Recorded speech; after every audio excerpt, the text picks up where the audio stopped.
School budgets are very confusing with lots of guidelines on how the money can be spent.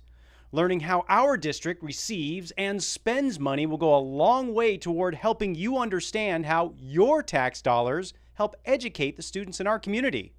We approach the budget process in a very conservative manner.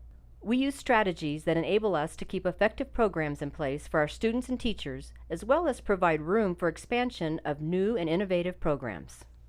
The main focus of our budget is to meet the needs of all the students we serve amid ever-changing funding availability. In fact, over 70% of our budget goes directly into the classroom and other functions that directly support those classrooms. The district receives money from three main sources: the federal government, the state of Arizona, and our local community. Roughly half comes from the state or county, 1/4 from the federal government, and another 1/4 from the local community. Unfortunately, we cannot use these funds any way we want. The budget is divided into funding buckets that can be used only for the purposes specified by the state and federal guidelines. Money received from the federal government is designated for things like Title I, that serves academic, social, and emotional needs of students at risk and living in poverty, as well as special education funding that serves the needs of students with disabilities. This federal money can only be used for these purposes, and WESD cannot use these dollars for other items in our budget. School district budgets in Arizona are set by the legislature each year. Budgets are based on a per-student amount. Districts are paid based on the number of students they serve during the school year. And the state budget is generally broken down into two separate areas: maintenance and operation, or M&O, and capital.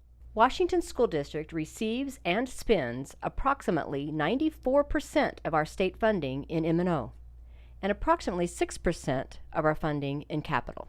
The M&O budget funds most of the district's day-to-day expenses, including salaries for employees, utilities, and supplies. A smaller part of the state budget is capital. These funds are typically not allowed to be used for anything but capital items that are durable and last a while, such as buildings, furniture and equipment, computers, textbooks, and school buses. These funding sources look different each year depending on the number of students that enroll in the district or whether the state or federal government reduces funding. Since 2009, the capital budget for WESD alone has been reduced by over $50 million. State funding for full-day kindergarten and building renewal have been eliminated.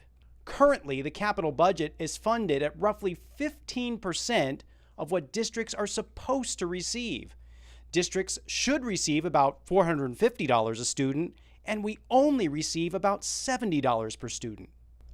So, if a school district needs to provide services to students or improvements to buildings that are not funded by the state, they can go out to their local community and ask voters to approve an override or a bond, which are funded from a property tax levied to local taxpayers. Overrides and bonds are very different, and they fund totally different types of things. For example, an M&O override can only be used for items that fall under the M&O budget guidelines. WESD currently has an M&O override in place that funds educational programs such as art, music, PE, academic intervention, and full-day kindergarten. Bonds are funds that can be used for specific, high-priority capital projects to improve and extend the life of land and building assets or to replace buildings, technology, and buses. With limited capital dollars available to the school district over the last several years, it has been a challenge for us to keep aging buildings in safe and efficient working condition or to replace outdated and obsolete equipment like computers and school buses. Because of this, a committee consisting of community members, parents, and staff met to discuss how we could fund projects that would take care of these needs.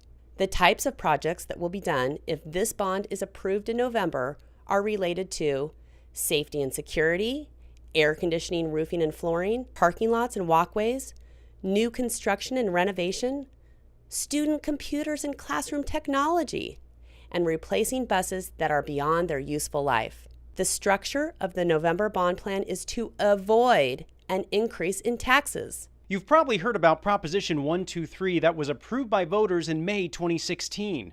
This funding impacted all school districts in the state but did not fully compensate for the funding that has been eliminated or not received. We have used this additional money for employee compensation in an effort to retain and attract qualified staff. In spite of the funding challenges over the last several years, Washington Elementary School District continues to live within its budget, and funding is focused on preparing all students to become responsible, successful contributors to our diverse society. We hope this has helped you understand a little more about school district budgets and WESD budgets in particular. If you would like more information, please contact us directly to discuss any questions you may have.